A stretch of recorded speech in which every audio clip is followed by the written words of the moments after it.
newer citizens really do need a lot better support in integrating into our communities.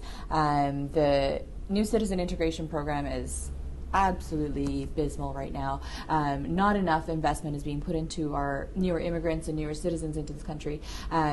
We're seeing funding being cut actually into immigrant integration and settlement services, and these settlement service agencies are having more and more of their work being done by volunteers. We need to be investing in these people because we are attracting the best and the brightest from around the world and saying, come to Canada and become a citizen. And when you come here, we're not treating you well. That's absolutely wrong. We need to be encouraging more of our newer immigrants to participate on the ground in community issues with their local members of parliament or provincial parliament or city councillors' offices so that they can be active on the ground with issues that matter. They may or may not be able to vote right away their first few years in the country, but they're very important members of our community and are already contributing to the economic viability of the community by working, paying their taxes, they're shopping in their communities, so they're important members of the community, whether they can vote or not.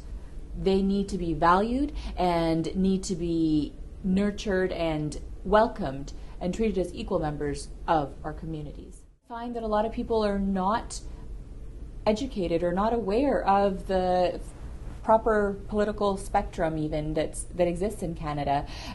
Some people don't understand the difference between when they go to vote. They don't really realize how the system works, how a prime minister is elected, so the leader of a political party is the prime minister and I don't get to directly vote for my prime minister? I have people asking me that question even last week. People who don't understand how to elect, how the mayor gets elected. It's funny, right after my election last year, I was out canvassing, knocking on doors in the summertime in August, and people were saying, well, Rathika, we really like you, and can you change our mayor? And I'm like, I can't. We're stuck with our mayor for the next 3-4 years at that time because they, as the citizens of Toronto, elected the mayor, and I have no power to change what happens at the municipal level, but not everybody understands that, and that type of education and civic awareness needs to be increased and improved in our community in general, not just about newer immigrants, but I think in general in our communities, to make sure that people know what their political power and clout really is.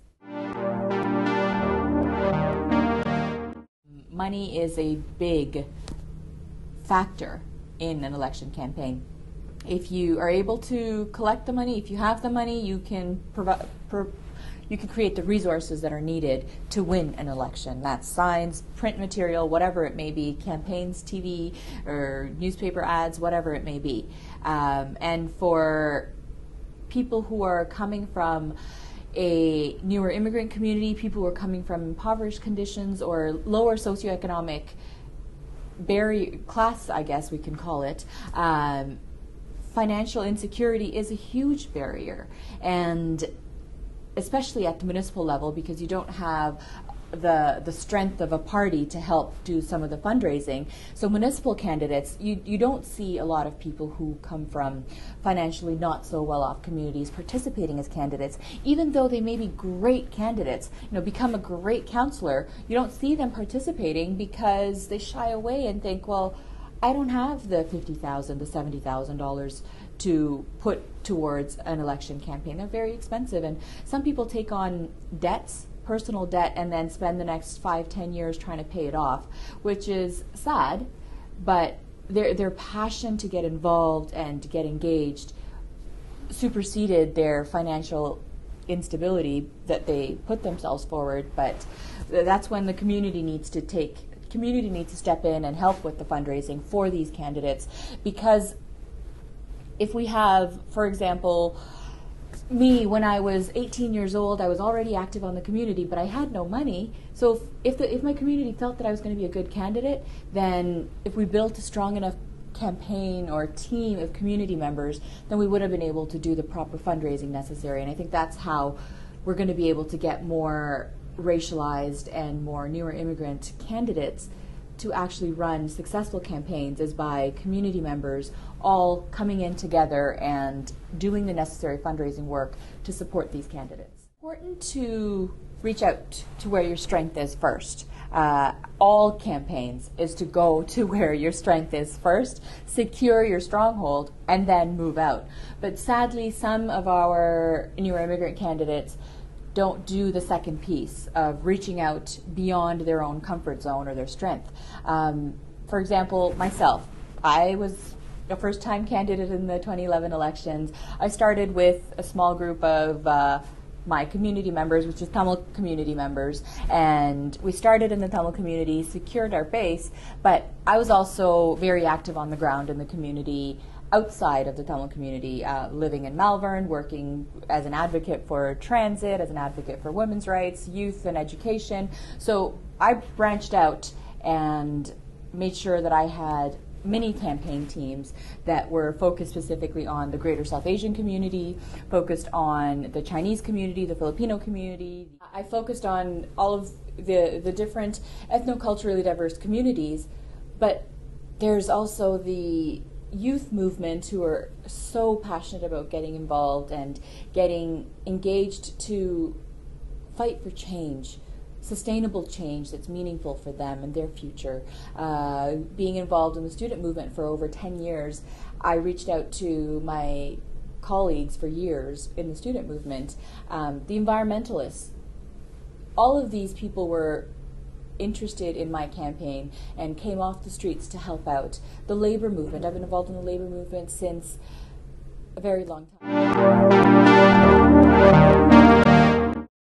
For new immigrant candidates who are focusing on only their own cultural or ethnocultural communities, we need to break out of just focusing on our ethnocultural community. We need to be thinking that when you're elected as a city councillor, as a member of provincial parliament or a member of parliament, you're representing the entire community. Every single constituent that lives within that boundary, you are the voice for them. So break out of just your small community and reach out to everybody who lives in that community, whatever interests they may have. Make sure that you're reaching out to every single person in the community, because the incumbency factor is there and it is real, but incumbents have been defeated and can be defeated if you, as a candidate, are also seen as someone with credibility, someone who is really there and cares about the well-being of the community, and you're already connected in with the community members. There's a great chance for you to win. You can't just say, oh, I can't run against an incumbent, because that just, I think it deflates the potential for civic and political participation. We need to make sure that as a candidate, you're engaged on the ground with the community, and then the sky's the limit, go for it. Community groups or community members, it's our role to learn the local political landscape and get engaged and build infrastructure networks so that we are encouraging our people, our community members, to run or to seek political office, to get more politically engaged. Minorities are underrepresented in GTA, but underrepresented across the country. I don't know the actual population statistics of the breakdown of visible minorities or racialized people in all of the different municipalities, but I'm certain that we are underrepresented across the country, and the GTA being the most diverse community in entire Canada needs to be the leader in having more racialized people into public office, elected office, so that our elected officials are a true representation of the community, and we're not seeing enough participation as candidates and successful candidates in our municipal, provincial, and even federal politics.